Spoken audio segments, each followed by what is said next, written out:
గత కొద్ది రోజులుగా జరుగుతున్నటువంటి దౌర్జన్యకరమైన సంఘటనలపైన పూర్తిగా ఎస్పీ గారికి వివరించడం జరిగింది.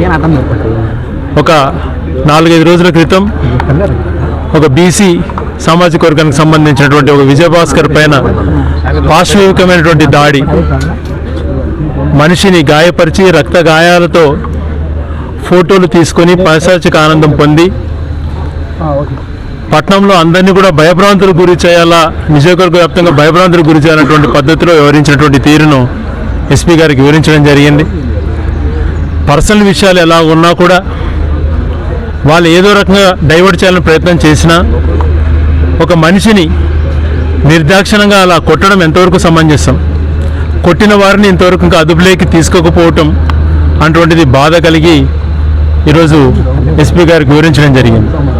గత 15 సంవత్సరాలుగా రాయచూట్లో ఎటువంటి దురదృష్టకర సంఘటనలు జరగకూడదు, ఎవరు ఇదిలో వాళ్ళు ఉండాలి, లా అండ్ ఆర్డర్ కఠినంగా ఉండాలి అని చెప్పి ఆలోచన చేశాం.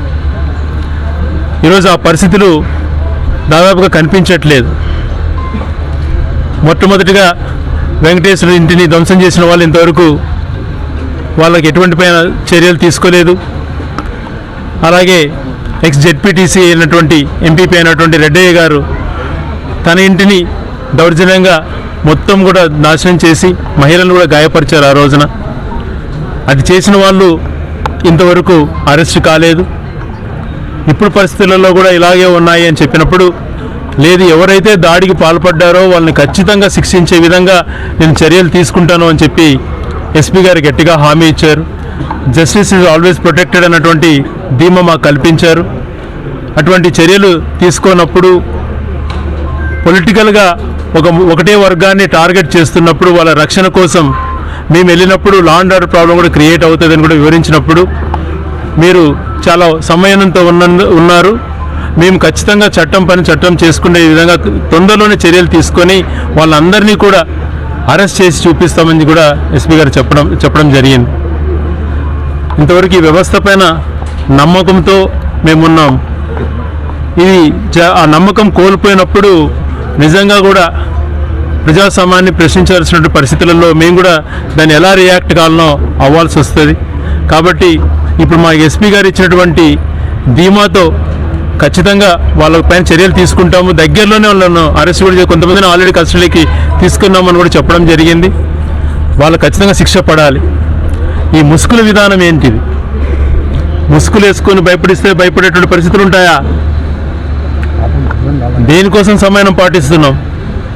ప్రజాస్వామ్యంలో ఉన్నాం, ప్రజలకు ఇదిగా ఉండాలి అని చెప్పి ప్రభుత్వాన్ని ప్రశ్నిస్తే భయభ్రాంతులకు గురి చేయాలని ఆలోచన చేస్తే అది వేరే పరిణామాలకు దారితీస్తుంది. ప్రశ్నించడం అన్నటువంటిది మనిషి ప్రజాస్వామ్యంలో ఏ వ్యక్తికైనా ఉంటుంది. దానికి సమాధానం చెప్పుకోవాలి లేదా ఖండించుకోవాలి. కానీ భౌతిక దాడులకు పాల్పడడం మంచిది కాదు. ఎవరు చేసినా కూడా తప్పు.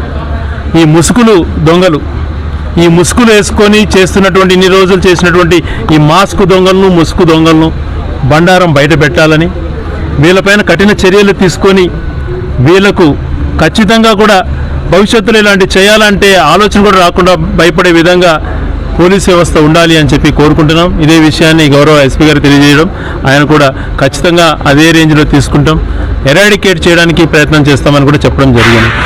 ఈ మెడికల్ కాలేజీల పైన ఈ కోటి సంతకాల సేకరణలో 10వ తేదీ అన్ని నియోజకవర్గాల్లో కూడా జెండా ఊపి జిల్లాకు పంపడం జరుగుతుంది. జిల్లా నుంచి దీన్ని 15వ తేదీ విజయవాడకు పంపించి అలా 17వ తేదీ సాయంత్రం గవర్నర్ గారికి కలిసి ఈ రిప్రజెంటేషన్ ఇవ్వడం జరుగుతుంది. ఇందులో భాగంగా ఈరోజు నేనైతేనేమి ఎక్స్ఎమ్మెల్యే శ్రీకాంత్ రెడ్డి గారు ఇంకా ఉండే లీడర్లంతా కూడా ఈరోజు ఎస్పీ గారిని కలిసి రిప్రజెంటేషన్ ఇవ్వడం జరిగింది. అందులో కూడా ఈ మధ్య జరిగిన రాయచూటి నియోజకవర్గంలో ఈ దౌర్జన్య సంఘటనల గురించి కూడా ఎస్పీ గారికి ఆయన వివరించడం జరిగింది. ఎస్పీ గారు కూడా దీని మీద కఠిన చర్యలు తీసుకుంటాం, ఈ భవిష్యత్తులో ఇట్లాంటివన్నీ కూడా ఇంకా జరగనేమని ఆయన గట్టిగా కూడా ఎస్పీ గారు కూడా చెప్పడం జరిగింది.